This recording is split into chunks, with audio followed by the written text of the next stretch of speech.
Of Meet the Press, Chuck Todd. Chuck, your opinion on the job as delivered?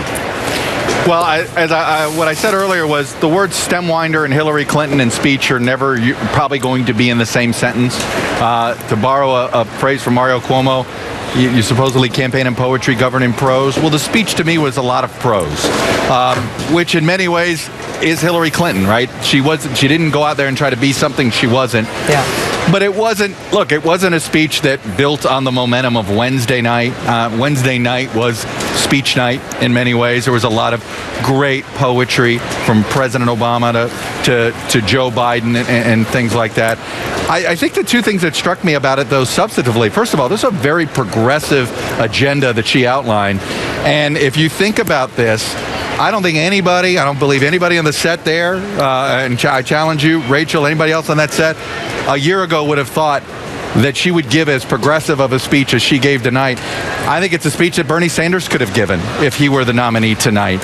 And it does seem as if that when they wrote this speech, they seem to be almost more worried about Sanders and making sure they did everything to keep the party together, because it was on that front, it was very progressive. The other part of it is, and she said this in an interview 2 weeks ago, and this speech makes it clear. She said 2 weeks ago, somebody asked her, is this going to be a referendum on you? And she goes, no, this is going to be a referendum on Donald Trump.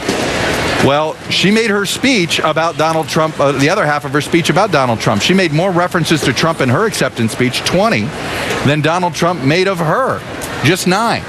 So I think that tells you where their focus is. They believe they're going to win this election by making this, because it's anti-Trump, and that gives her the luxury of, I think, campaigning on a more progressive agenda because of Trump.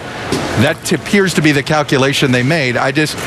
It's not going to win over a lot of extra Republicans, put it that way. But I don't know if that was the goal of the speech. Chuck, we have a colleague I'd like very much to hear.